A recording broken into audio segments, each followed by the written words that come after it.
It'll be nice to have the order of service, because this is a long service with a lot, it's going to have a lot of different elements. Who needs to scan the QR code to get the order of service? I'll go get and I'll bring it in. Let me get this.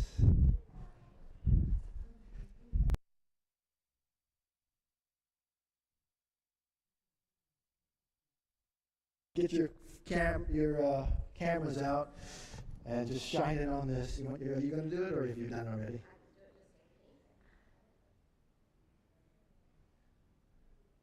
That's why we have the QR code all over the lobby.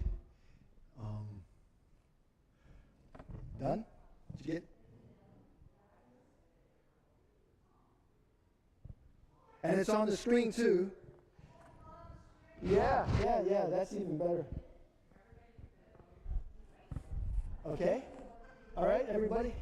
Good? I'll just put this there. All right, great. Thanks, guys.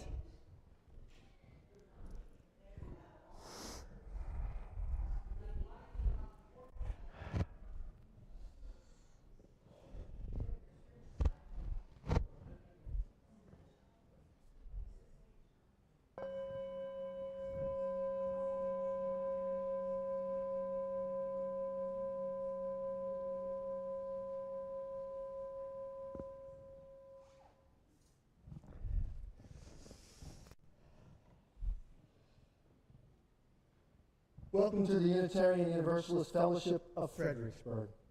We are situated on the ancestral homeland of the Rappahannock and the Potomac tribes, and where enslaved people were forced to work on the land.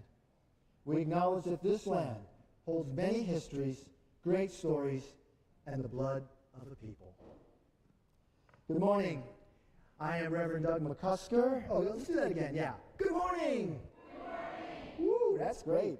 I am Reverend Doug McCusker. I use he, his, him pronouns, and I am the minister here serving you all here at the Unitarian Universalist Fellowship of Fredericksburg, and I will be your worship associate this morning. Wow, this is wild. There's a little spider that just went up. My little pet. Probably. Our service today is the General Assembly service that will be shown to all congregations around the world. And it would normally have, it will be showing at 1 o'clock Eastern Time, but they gave congregations an option, if that wasn't going to work for them, to be able to download the video ahead of time. This year, the General Assembly is not in person, it's totally virtual. So that allows us to be able to download a video ahead of time.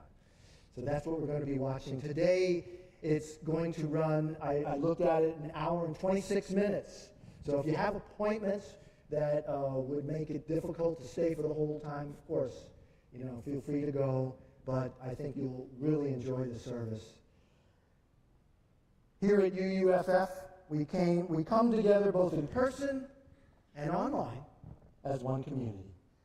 Our services are live streamed and recorded, and our designated camera-free zone are the last 4 rows on the left side of the sanctuary, which would be to my right. If you wish to remain off camera, please be there during the service.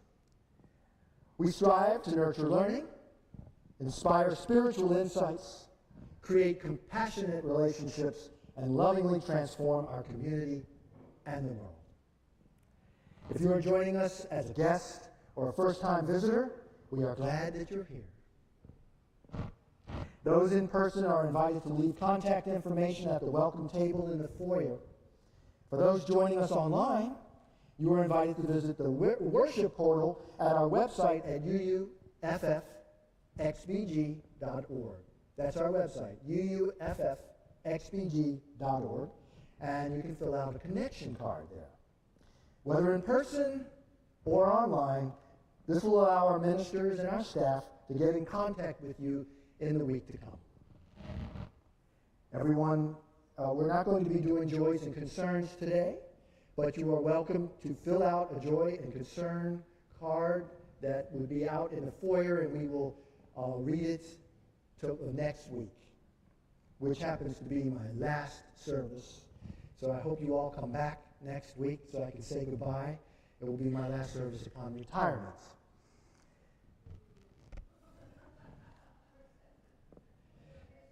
Oh, thank you. Are there any questions? We will do a collection because there will be an offertory during the service.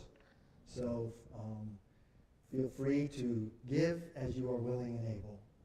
And we're going to leave the lights down because we're going to be watching a video. Plus, psychologically, it makes us feel a little cooler, I think. All right. Well, amazing tech team, the Knights of the Red Table. Please start the video.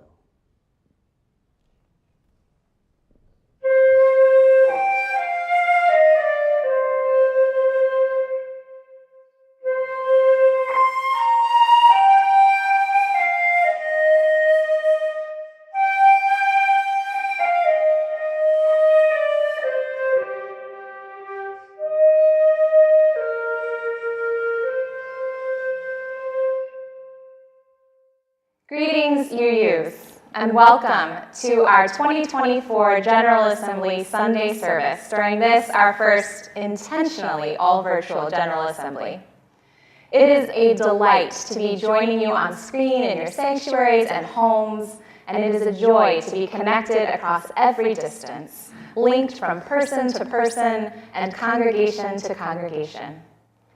I am the Reverend Dr. Molly Hausch-Gordon, she, her, minister of the Unitarian Universalist Church of Columbia, Missouri, and I am so honored to lead you in worship this morning, along with a number of dear colleagues and congregants. I am a pale-skinned white woman in the very last months of her 30s, with red hair that is very long on one side and very short on the other. I'm wearing a dark teal blouse with a scalloped neckline, and a stole with a dove on one side and rolling water on the other. I'm speaking to you from my church sanctuary in Columbia, Missouri, against a background of large dandelions made of paper plates and napkins and garden hoses by a wonderful artist in our congregation, Lily Johnstone. One of my core beliefs as a Unitarian Universalist is that my life is inextricably bound together with every other life and force on this earth, and I am grateful to be tangled up with you, my fellow Unitarian Universalists. In celebrating the interconnection that I experience daily and weekly, this service will include members of the staff and congregation of our church here in Columbia, and it will also include members of a minister colleague group that I have met with every week for the last 3 years to deepen our practice of Unitarian Universalism. They will each introduce themselves. I am so grateful to remember that so much of who I am and how I think and what I write is formed by these relationships. Additionally, the ideas in this service are formed by a wider landscape of entangled influence, particularly the work of theologians Karen Bray and Catherine Keller, the poet Ross Gay, Unitarian Universalist ancestor Frances Ellen Watkins Harper, movement organizers and writers Adrienne Ray Brown and Alexis Pauline Gumbs, and so many others, whose words and ideas inevitably make their way into mine. I wonder, who are you tangled up with in your congregation, in your thinking, in your life? Let's celebrate those connections today. We begin with the prelude performed by several UU choirs from across the country, their images and voices woven together as our lives and our faith communities so deeply are. I hope you will feel yourself connected as we worship together today, remembering that we are here, gathered from many places, and yet still here together. Let us begin.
worshiping community this morning, we offer greetings to all UUA congregations, to CUC congregations, to individual UUs tuning in across the country and world, and to global Unitarian Universalist communities who may be worshiping from so many places. As we begin our service from diverse locations this morning, may we ground ourselves in each of those places, even as our spirits reach out to connect us to one another. Helping me to anchor our worship this morning in some of the hundreds of places from which we gather are several minister colleagues from across the United States who meet together every single week to hone our preaching practice and invite each other into the most daring expressions of Unitarian Universalism. I am Eric Kamenetsky. I am an older, balding man with slightly olive-tinted skin. Greetings from the U.S. West Coast, from Edmonds, Washington, where the deep blue waters of the Salish Sea lap at the shores between the Cascade and the Olympic mountain ranges.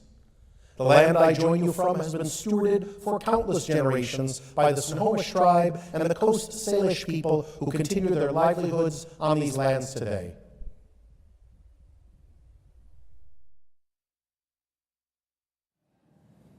I'm Reverend Sarah Oglesby Dunnigan, a short, middle-aged woman with graying red hair and freckles, wearing glasses. Greetings from the United States Southwest, from Valley Unitarian Universalist in Chandler, Arizona, where the saguaros bloom amidst an array of bright-colored flowers and hummingbirds are joined by coyotes, scorpions, and javelinas, and a desert landscape that is both beautiful and dangerous, and full of surprises. The land I join you from has been stewarded for countless generations by the Hohokam, Acamel-O'Atham, Maricopa, Yavapai, Yaqui, and also the Gila River Indian Community, Salt River, Pima Maricopa Indian Community, and Tohono O'odham Nation.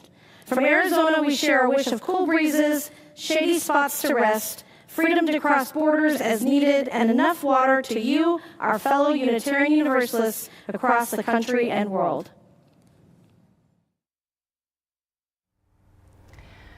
I am Molly Hausch-Gordon, a white woman with red hair in an asymmetrical style. Greetings from the U.S. Midwest, from Columbia, Missouri, where the waving grasses of the prairie are deeply rooted, where the big muddy Missouri River makes its leisurely way eastward toward the end of its journey to the Mississippi, and where the rolling foothills of the Ozark Mountains shelter vast caverns and abundant life. The land I join you from has been stewarded for countless generations by the Osage, Peoria, Kikapwa, Oceti-Sakowin, and Kaskaskia peoples. From Columbia, we share our wish of deep nourishment, wide perspective, and bodily autonomy to you, our fellow UUs across the country and world. I'm Sadie Lansdale, a tall white woman with brown hair pulled back in my church bun. Greetings from the United States South, from Greensboro, North Carolina, where the blooms are going wild, the produce is ripening on the vines, and the rivers and creeks that sweeten the earth are thick with life. The land I join you from has been stewarded for generations by the Chiraw, Catawba, Occaneechi, Sissipahaw, Kiowa, and Shakora people. From Greensboro, we share our wish of good food, good music, and rowdy celebration, heaven on earth for all people, to you, our fellow UUs across the country and the world.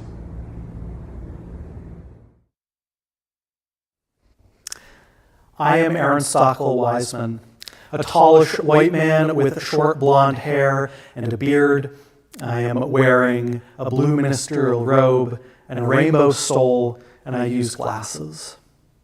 Greetings from the United States East Coast, from Framingham, Massachusetts, in the Charles River watershed. We learn about the seasons as the vernal pools fill with water in the spring. They're the home to yellow-spotted salamanders and fairy shrimp. We learn about the seasons, too, with the vermilion and golden leaves of autumn, and the chattering of those bare branches during stick season. The land I join you from has been stewarded for countless generations by the Massachusetts, Agawam, Nipmuc, and Pawtucket peoples. From Framingham, Massachusetts, we share our wish of changing seasons and flourishing life to you, our fellow Unitarian Universalists across the country and world. Greetings to you gathered in so many additional beautiful spaces. Take a moment to feel your body connected to the place where you are, as we join our spirits with yours from each of these places. Take a moment in gratitude for the land that upholds and sustains you, for its many stewards across generations, and for the spirit that roots and connects us each to each in a great web of living and loving and worshiping. Come, let us gather.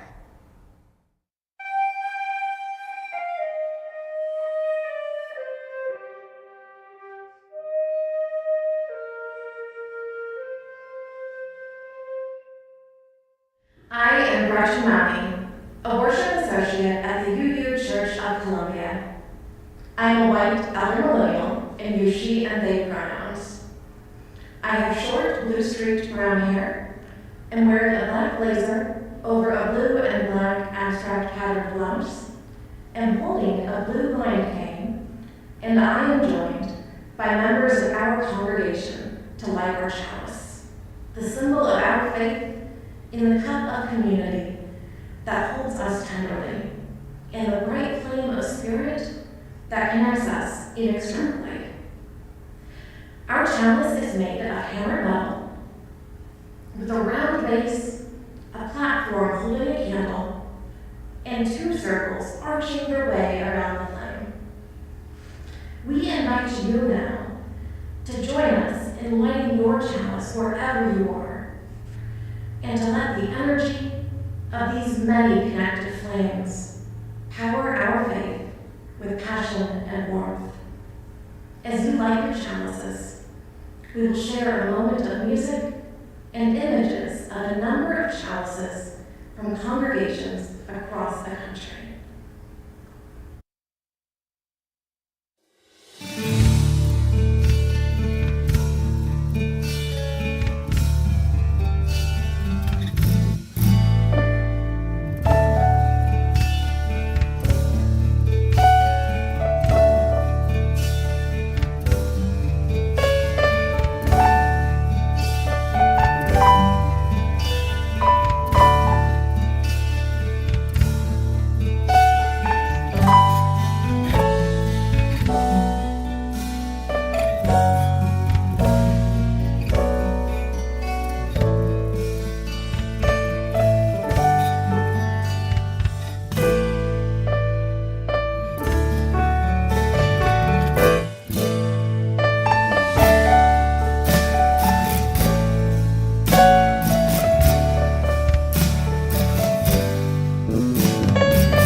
I am Leon Dunkley.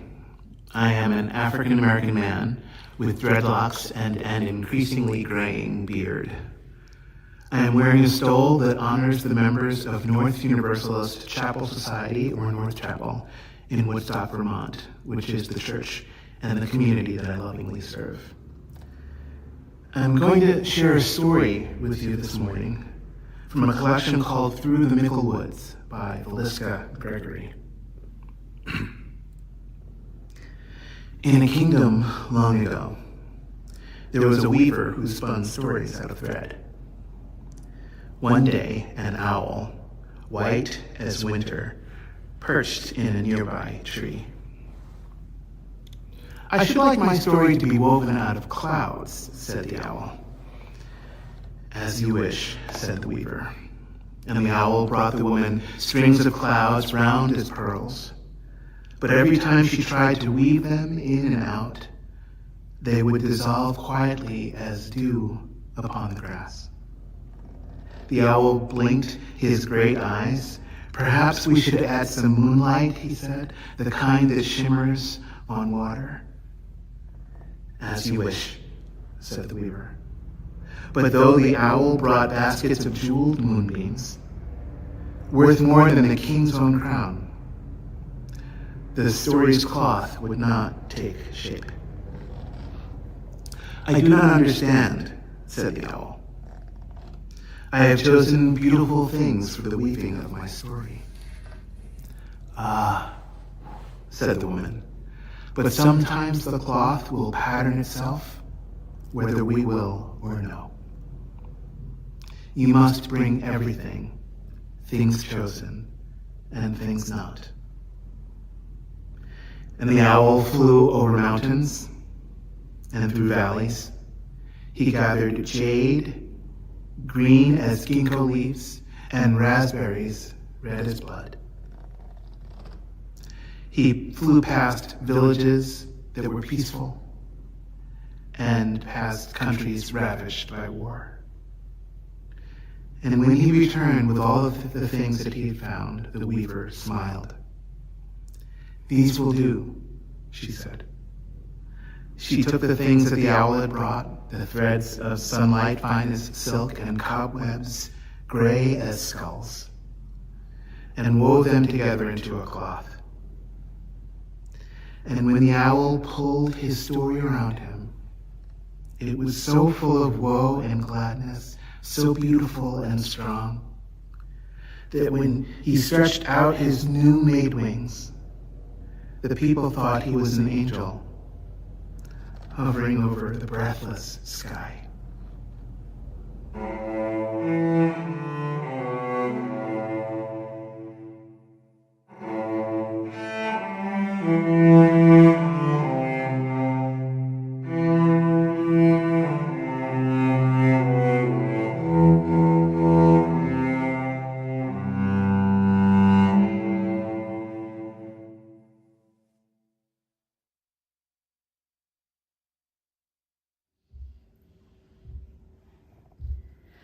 We are weaving our lives.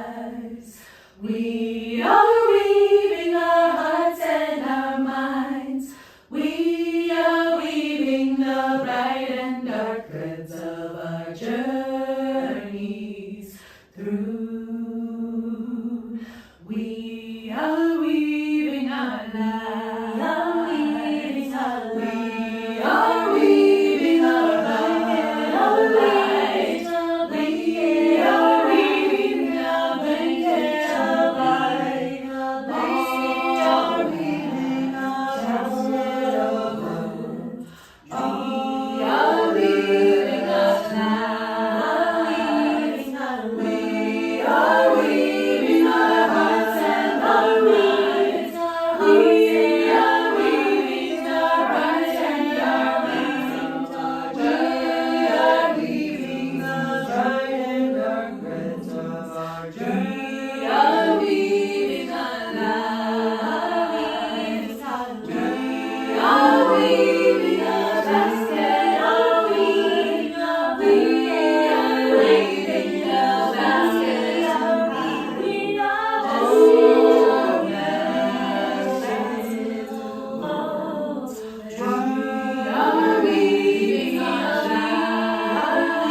Batchelder, the Director of Religious Education at the UU Church of Columbia.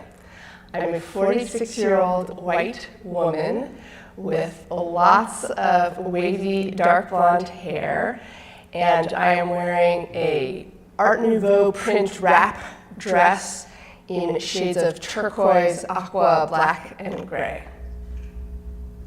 My name is Violet Vonderhaar. I'm the Director of Music Ministry here at the UU Church of Columbia. I'm a 30-something white woman with short, blondish, brownish hair, wearing gold glasses, and also got an Art Nouveau style handkerchief I'm wearing with a white shirt.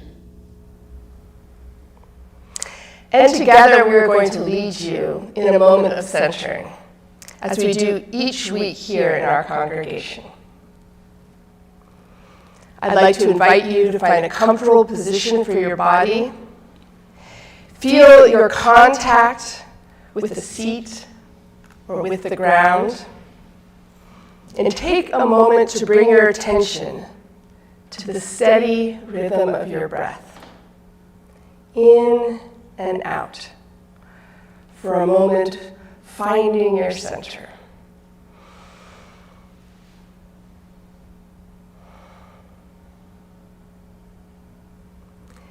And now, close your eyes and try to imagine the threads that are being woven into this story of your life.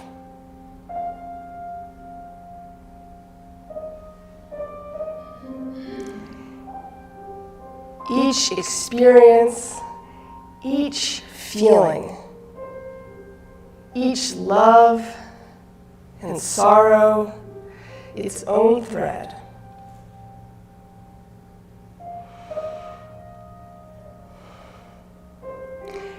And let each thread take shape in your mind as color or texture or sensation, until it becomes almost tangible, to where you can almost hold it in your hands, delicately between your fingers. With all your tenderness, can you begin to weave it all in? Twining green shoots of new discovery. Heavy, drab threads of despair.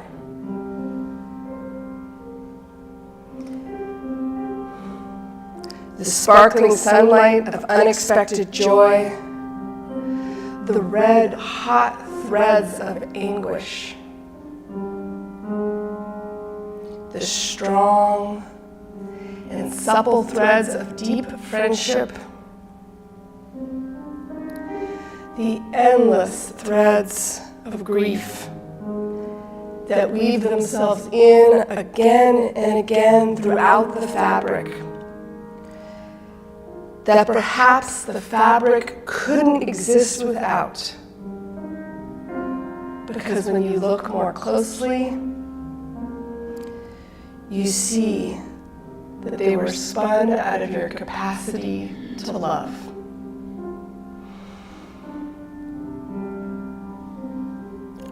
What is weaving itself into your story? What makes the fabric strong? What makes it vibrant? What gives it poignancy?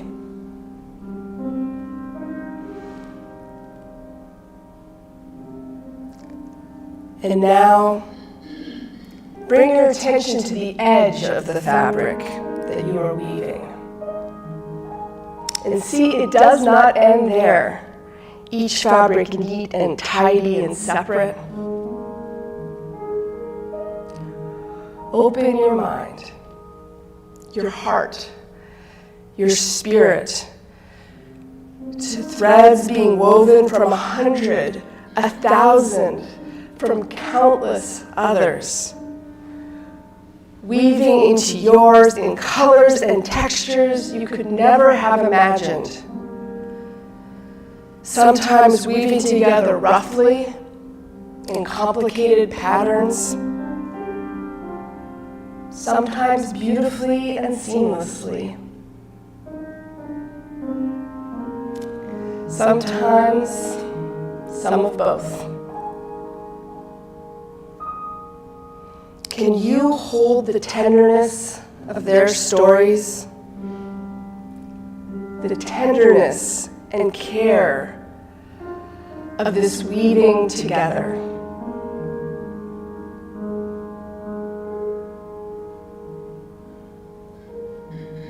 Can you sit here silently a moment longer in tenderness, in love, in awe at this creation, at all that has been woven?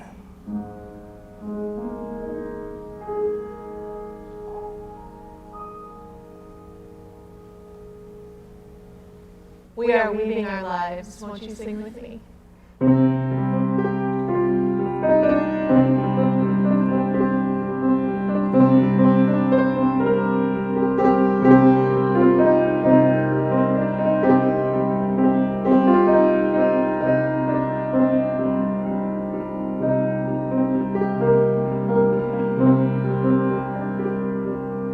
We are weaving our lives. We are weaving our hearts and our minds. We are weaving the bright and dark threads of our journeys through. We are weaving our lives. We are weaving a blanket of light. We are weaving a basket to hold all that's true. We are weaving our lives. We are weaving our hearts and our minds. We are weaving the bright and dark threads of our journeys through. We are weaving our lives. We are weaving a blanket of light. We are weaving a basket to hold all that's true.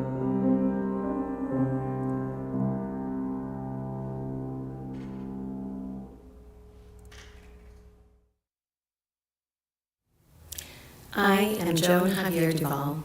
I am a cis woman in my 40s with black hair to my shoulders, brown eyes, and tannish skin, dressed in a black clerical robe with a colorful stole. Will you join me in the spirit of prayer or contemplation?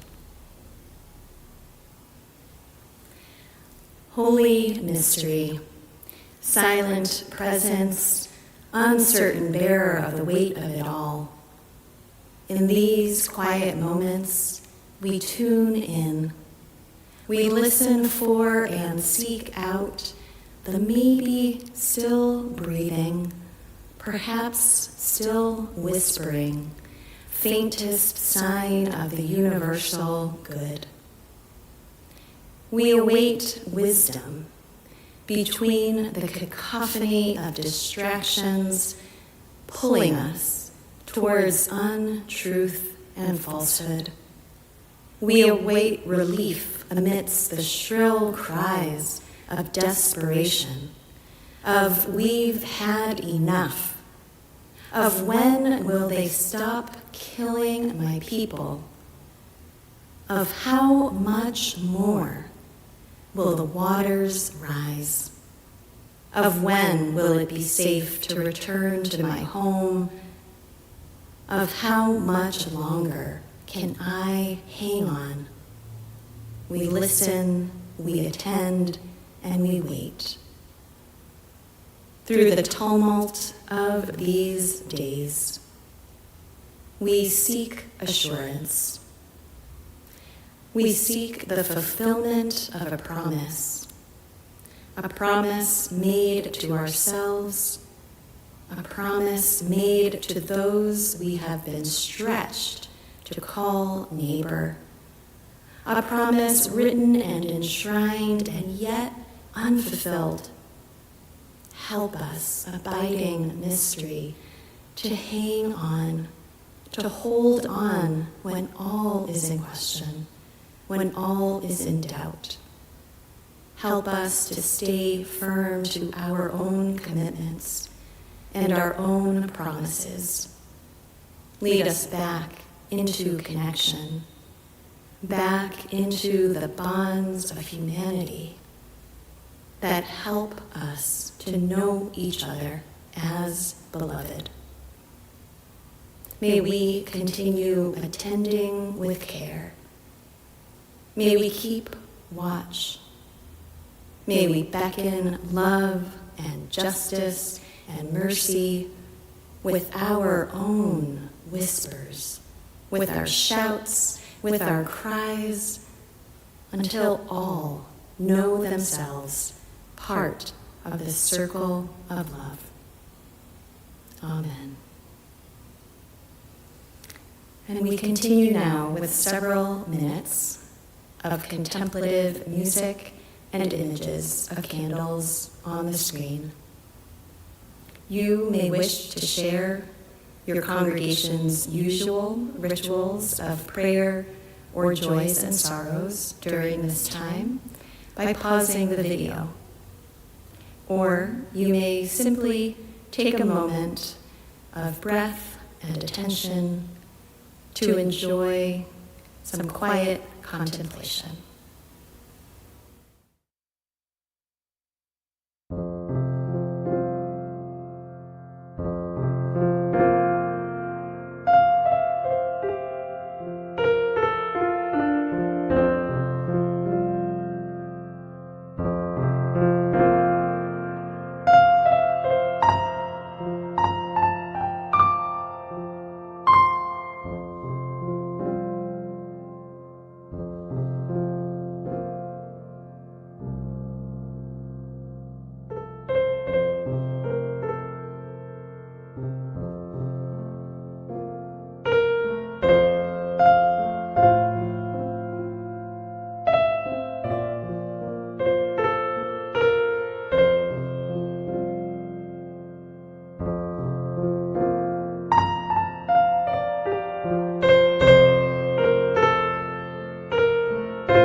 Now we invite you to join in singing our hymn of response, Spirit of Life.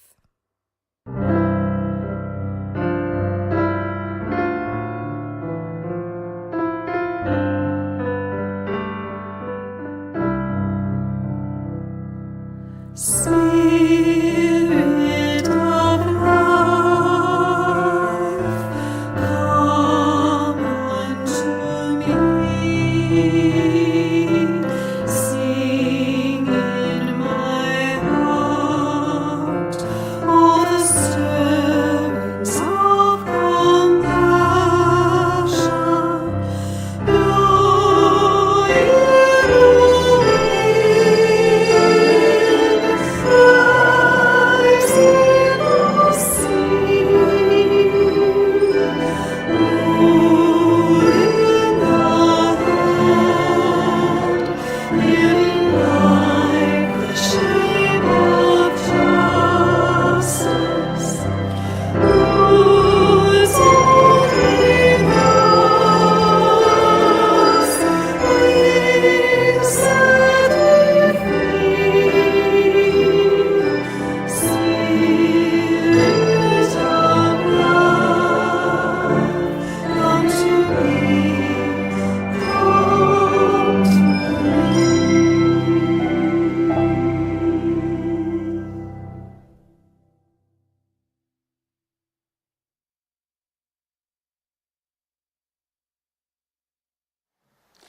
Good morning.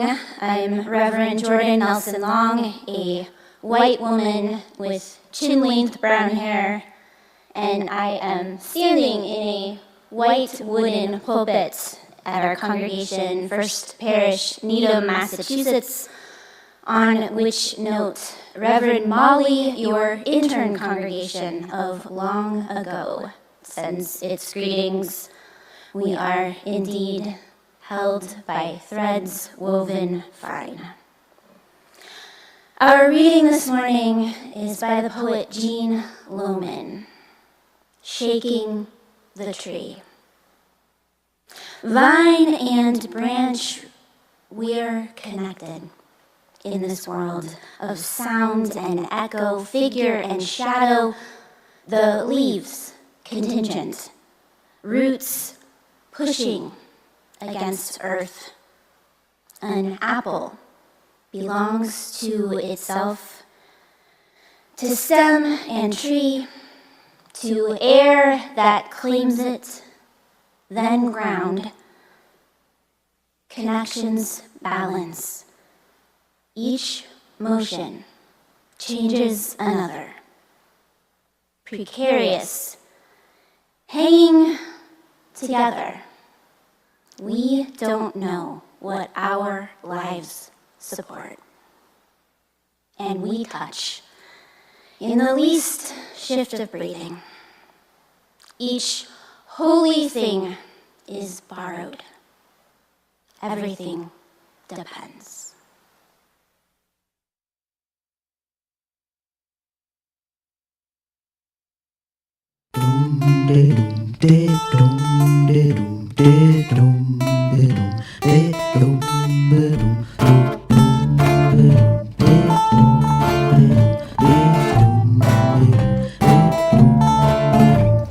Weave and spin, this is how our work begins.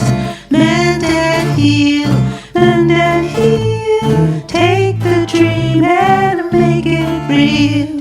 Weave and spin, weave and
My 5-year-old Margot May comes to me sobbing and thrusts her snuggle-worn sloth lovey into my face.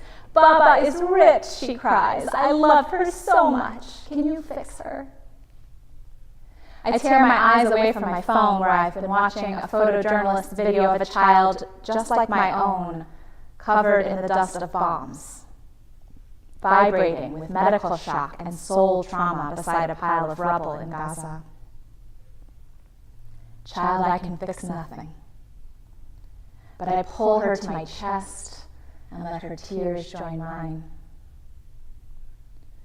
30 years before, I sit with my great-grandmother Iva May at the table her mother brought in a wagon across the prairie, running my hand over a notch worn smooth by wagon wheel and worrying of women. I'm 9. We sit packing away blankets whose edges she neatly crochets by feel, her beloved hobby as a seamstress with sight long gone. She gives these blankets to every baby she learns of, the mail deliverer's son, her cousin-in-law's grandson's newborn child. They're all ours, she tells us. That day we are packing away my blankets for the children I do not yet know I will have. "Can you teach me?" I ask, pointing to her crochet hook. Yes, she can. But first things first. Before we learn to weave, we learn to mend. She brings out a needle and thread, a torn old rag. I cut the string, thread the needle, tie the knot, learn the simplest looping stitch. By this, the world is sustained. Just this thread, just this lesson. First, we learn to mend. Now, my daughter calms herself in my arms. More truthfully, we calm each other. And together we fetch the needle and thread. Under my hands, Baba becomes whole again, while beside us, images of devastation flicker on the screen of my phone. I can fix nothing, but Iva taught me, every baby is ours. First, we learn to mend. It is a theological truth long understood by our tradition that all of our lives are woven and sewn and bundled up into one great tapestry of life. It is a terrible truth of this moment that the weaving is torn and frayed and sliced, sometimes by our very own hands. And I'm not certain that we have learned well to mend. Friends, I want to speak to you today of the web of life, an existential fact about which we Unitarian Universalists love to sing and rhapsodize and sometimes joke. Did you see the UU Valentine that said, "Baby, let's let our interconnected webs interconnect"? It's beautiful, isn't it? The web of life. Sparkling with dew like jewels at every join. All the ways we are connected, accompanied, and so deeply held across all of time and all of space. The depth of our interdependence means that you are the dancer showing something true about love in the shape of her arm, and in the painting glowing with impossibly captured light. It means there is something of you in the way a rose unfurls, something of you in the engineers that found a way to reach the stars, and something of you in the stars.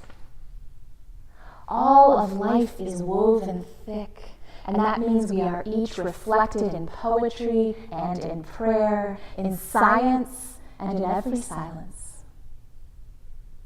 We are echoed in the ocean waves and found in the deep. How beautiful. You could almost forget, couldn't you, that a spider's web is also the tool of a predator, that a web is sure death for the fly. Our connections are sticky, and sometimes they are terrible. We are in the rot as much as the roses. And there is something of us in the avarice of the billionaire who hoards 10 lifetimes of security while everyone else teeters at the brink of disaster. And we are not separate from the old boy sneering with racist slurs and a powerful need to be better, to make others less. Or from the casual, vast cruelty of the truly powerful. We are not separate.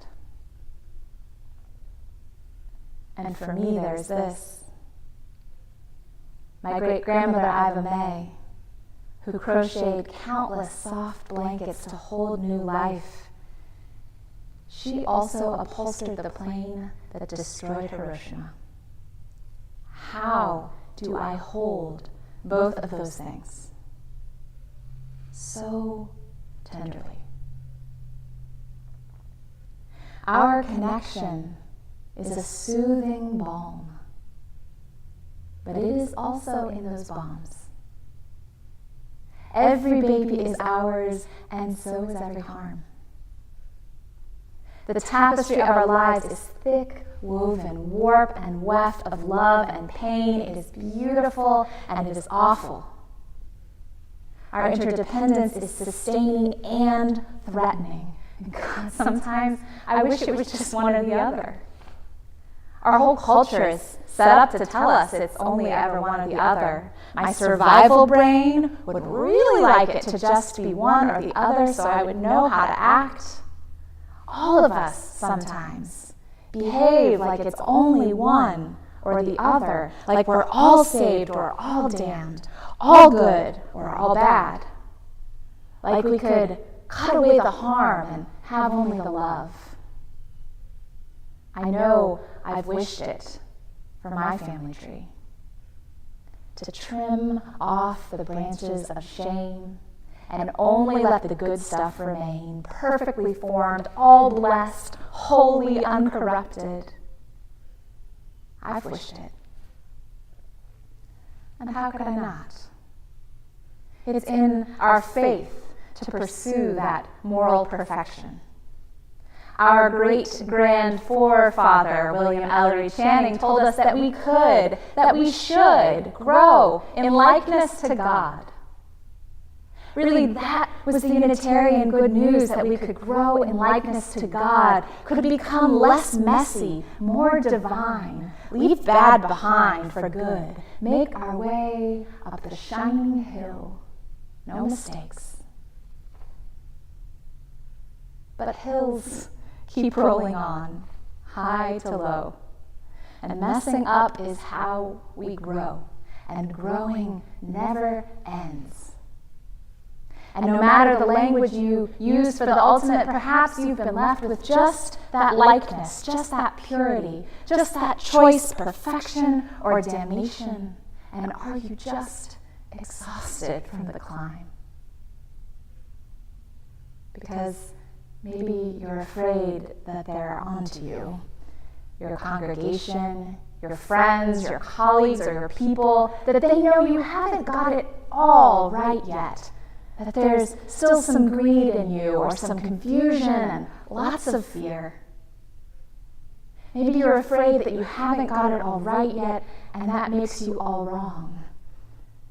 And maybe you've even tried to slice yourself out of the web sometimes because nobody told you that you could just keep growing, because nobody ever taught you how to mend. And even when we do feel like we're getting it mostly right, it hurts sometimes to be so tangled up, to be present to all that beauty and all that pain at once, to hold your sparkle-eyed child and her precious soft sloth in your lap while another child is covered in the dull dust of bombs, and yet another is dead in her mother's weeping arms. It aches to be so tangled up. No wonder the weaving is frayed. No wonder it is sometimes torn. It aches to be so tangled up, and it is dangerous sometimes. When everything depends, one misfortune can send it all tumbling to disaster. Surely COVID taught us the danger of our beautiful, tight-woven connections, that we ignore them at our peril, and that even when we manage to attend to them well, tragedy may still unfold. Tangled up in the web of life, so much depends upon forces over which we have no control, forces we may never even witness or understand. We are at each other's mercy, and not all of us are merciful. The poet Jean Lohman writes, "Precarious, hanging together, we don't know what our lives support, and we touch in the least shift of breathing. Each holy thing is borrowed. Everything depends." Our interdependence sustains us. And because it sustains us, it also makes us so vulnerable to one another. There is no outright safety to be had in the web of life. There never was. It is dangerous to be so tangled up, and it aches. No wonder the weaving is frayed. No wonder it is sometimes torn. And the call of our faith, the call of our faith is to respond to these tangled realities all at once. The sustenance and the danger, the holding and the teetering, the beauty and the pain. We really don't like to feel that second part. Sometimes we try to slash and hack away at the web to avoid that second part. Maybe if we could just cut ourselves away from that interdependence, we could be safe. Maybe alone on our own, it wouldn't ache. If I don't rely on you, I could be sure I was okay. And if I leave first, they can't kick me out. And if I distance myself from your mistakes, I won't get kicked out too. And I'll never have to reckon with the shame of things I used to do before I knew, so slash and hack and tug away. And the power hoarders and the supremacy systems and the forces of empire, well, they are standing by, sharpening their knives. They are whispering to us that we don't have to depend, and that the cost of our separation, well, it would only be the parts of us that hurt in the first place. All we have to do is cut out the warp of the weaving, slice away the pain and fears, cut out the anger and the longing. That doesn't sound like such a bad deal, does it? Until the weaving won't hold, because we aren't whole. Until it all begins to unravel and our humanity leaves us too. And the weft of joy that cannot stay without the warp of sorrow. And the weft of love that does not exist without the warp of loss. Our lives must have them all. And not just our lives, life on earth must have it all. Every strand, every warp and weft. Yes, it aches to be so tangled up. Yes, it is dangerous sometimes. And yes, empire is standing ready with a knife, inviting you to cut your way free of the web. Don't. You must stay. You must stay woven in. Everything depends on us all staying woven in, on us each learning to mend. Everything depends. And any separation we might win would be an illusion anyhow. Interdependence is beautiful and it is terrible, but more than that, it is. Our entanglement comes from living in a universe of bouncing atoms and growing life and exploding stars. We cannot escape it if we try, and we harm it when we try. We harm it when we try. So what if instead we hold on tighter to each other, and so embraced we learn to abide. To weave all of life whole, to reknit unjust entanglements into more just ones, to mend the places we've torn in our desperation to escape where the weaving's been worn. What if we turn back to each other and refuse to turn away, even when the bombs break our hearts, even when one more loss will unravel us? What if we tangle our fingers up together on purpose and cup this delicate web in our hands and tenderly mend every tear? And what if every joint in the weaving is where the power lies that will make us all free, tangled up in mutual thriving? And what if our heartbreak is the needle that will sew us back together? This has always been the wisdom of community organizers and spiritual leaders and prophets, that our power lives right next to our broken hearts. Another warp and weft in the weaving of our thriving when we're learning to mend. I live in Missouri, where the voice of empire and domination is very loud right now, and where the state legislature is very extremist and very afraid, and they have taken their sharpest knives to our interconnection. They are afraid of how life and death intertwine, so they have banned abortion. They are afraid of how possibility and unruliness dance together, so they have banned gender-affirming care. They are afraid of the way curiosity unfolds into deeper mystery, so they are defunding education.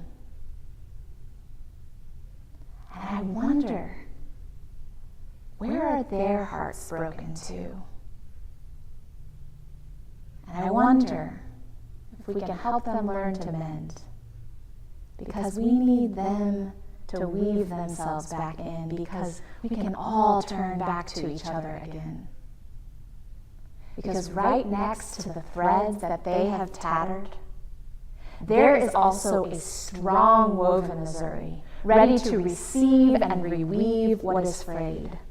A Missouri where farmers with Missouri Rural Crisis and activists from the Organization for Black Struggle and union members from Jobs with Justice have spent years investing in our web, building deep relationships together, fighting factory farming together, protesting police brutality together, successfully raising the minimum wage together, and getting abortion rights back on the ballot together, because they know that they're intertwined. Because they know in their bones that their interdependence is an inescapable fact. Because they would not leave this web even if they could, because even though it aches and even though it is dangerous sometimes, it is so sustaining and so beautiful. In this Missouri, we live in a vast and shining web of organizing relationships where we stay connected, where we prize our interdependence, where we turn toward each other, where we mend what we tear. And yes, we are heartbroken together. And there we find our power. I hope you have a web like that too, in your community, in your congregation, in your beautiful family of choice. I hope you are weaving a beautiful web like that, where we already know that love and loss are intertwined. And because we've accepted that tender truth, that the power of our care cannot be stopped. And this too is the promise of our faith, that when we accept the tender truth of our aching, dangerous, sustaining connection, the power of our care cannot be stopped. You know the whole woven web, joy and sorrow, hope and despair, and at our best we are rooted in it, and we are sustained by it, and there is nothing woven that we need to fear, because we are learning to mend. because we are willing to cry and rage together and dance and rejoice together. And with the strong threaded needle of our heartbreak and our care, we are present to all of it together. And that is where our power lies. In depending on each other and knowing we depend on each other and being unafraid to depend on each other because it's all woven so tight, because everything depends.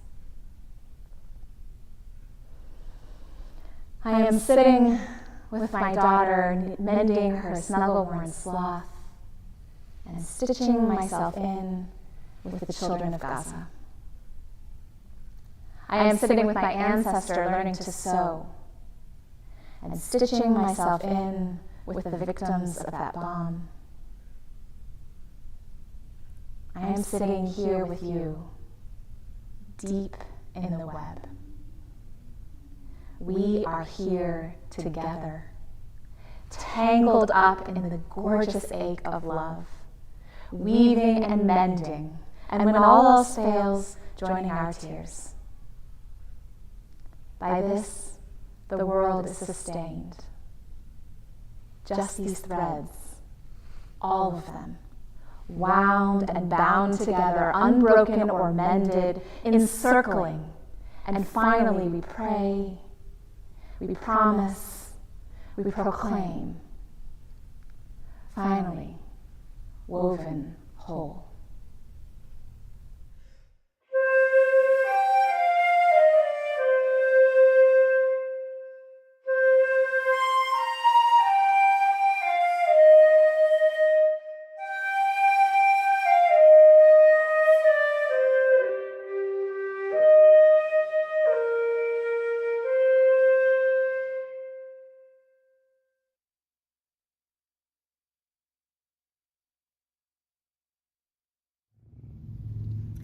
We weave, we mend, and we keep the circle whole together. As we pass this yarn ball around the country to UU congregations all over the United States, will you join us in singing Circle Round for Freedom?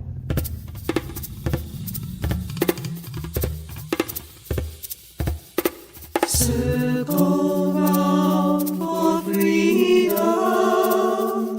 Circle round for peace. For all of us imprisoned. Circle for release. Circle round for freedom. Circle round for peace. For all of us in prison. Circle for release. Circle for the planet. Circle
Our relationships and the values that ground them are sacred. And just as they are the thread that weave our covenantal community, our web of interconnectivity is what holds the strength and possibility in our justice organizing work. Side with Love holds the public justice work of the Unitarian Universalist Association, bringing our values to life through mobilizing leaders within our congregations and beyond. And in these times, where threats to democracy and liberty devastate our communities, our families, and our individual lives, we are fortified by the truth that throughout history, people, Unitarian Universalists, rise to meet the moment, to side with love and struggle towards the highest aspirations of our faith, to reject the disposability of any human being and proclaim all are worthy of love and belonging, and to make it so through our actions. Side with Love works on 4 intersectional priorities: democracy with You the Vote, climate with Create Climate Justice and the Green Sanctuary programs, LGBTQ and gender justice through Uplift Action and decriminalization. In 2024, we are rising to the challenges that we are facing in our world today. Launching the first ever faith-wide climate revival that will break down silos and springboard hundreds of congregations to usher in a new era, moving beyond extraction and into a wider climate justice movement.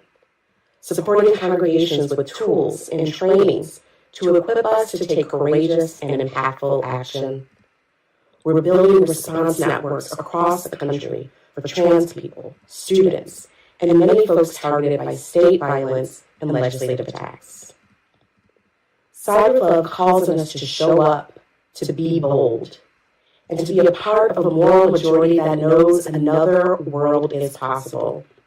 And we are taking action right now towards that future, especially in this consequential year with You the Vote 2024. You the Vote is anchored in the promise of democracy, to build an inclusive and accountable democracy that works for the many, not the few.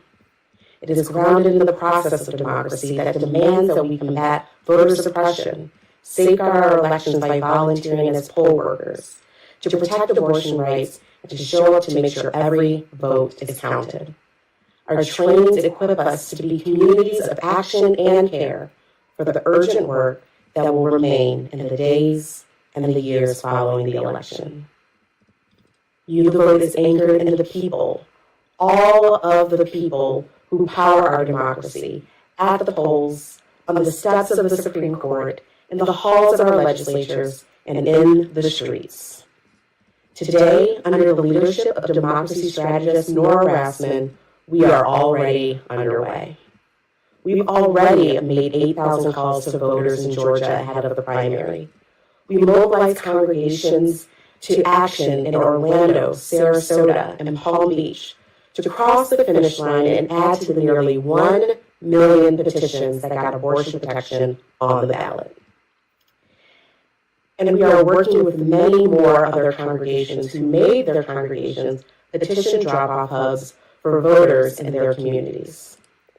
In Arizona, we held mobilizations in Tucson and Phoenix to have values-based conversations with voters and train our communities to gather petition signatures. And it's only June. We can achieve so much more right now if we do it together. This is why we're working with UU state action networks in Pennsylvania, Wisconsin, and North Carolina, and many more, helping to bolster voter contact and add capacity so that they can build the election defense and safety teams to be responsive to the needs on the ground. Together with national partners like Power the Polls, we're filling in the gap of a major poll worker shortage that leaves the administration of our elections at risk. We are rising to the challenge of frontline partners who have asked for Unitarian Universalists to be bold and vocal in our support of abortion rights and trans rights, and to grow a strong interfaith movement that contests theologies of domination, that seek to control the lives, bodies, and futures of BIPOC, trans, disabled, and many other targeted communities. Cyberflub is proud to organize thousands of Unitarian Universalists every year. And today, I am asking for your support to make this work possible. Your gift today will be used to fund the programs that mobilize Unitarian Universalists across the country to take urgent action that meets the moment with faithful courage and prophetic determination. Love calls us to embody the highest aspirations of our faith and harness our power by acting boldly and committing to the work today and for the long haul. And I'm excited and grateful to share that all contributions you make will be matched up to $50,000. Thank you to all who made this possible.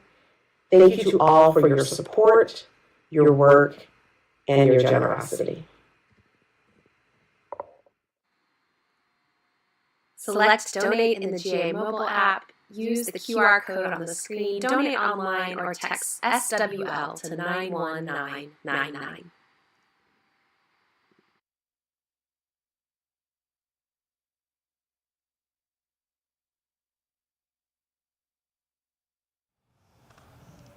My mama said to me, hold on, you gotta be wise,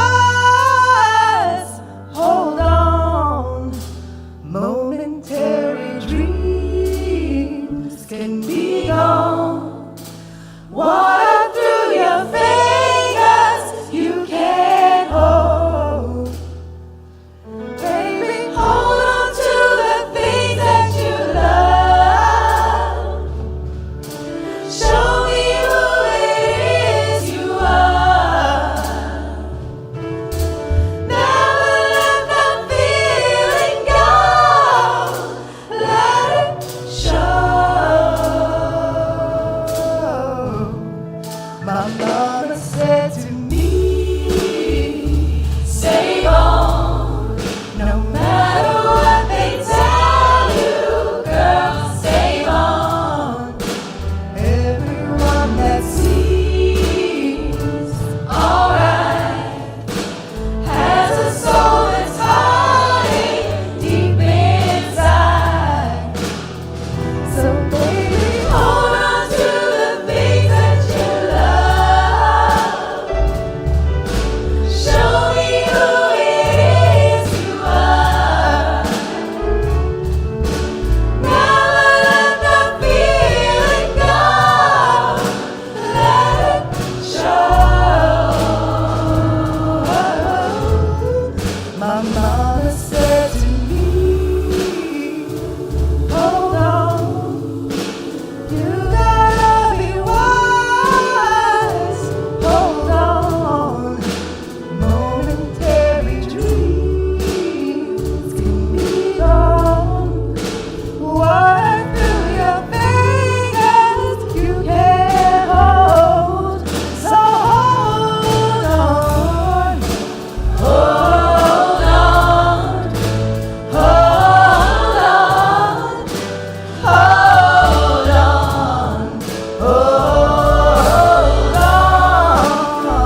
By this the world is sustained.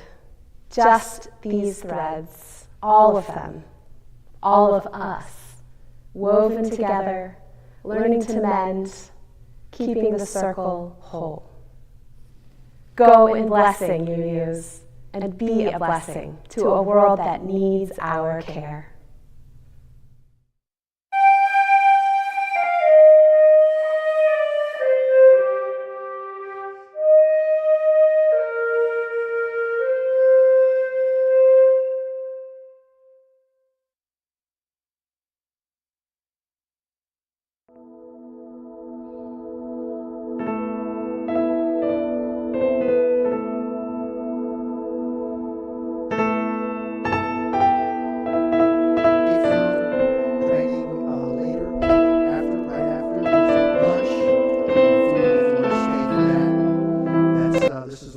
We've had that training. This is part of our being a welcoming congregation.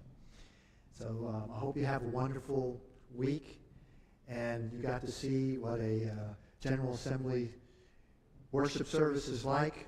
Next year, General Assembly will be in person. It will be in Baltimore, which is fairly close. So hopefully you all will be able to attend one of these services in person. So thank you, everyone, especially visitors and those people who have only come a few times, but really welcome all. And have a great week. And please come back next week for my final service.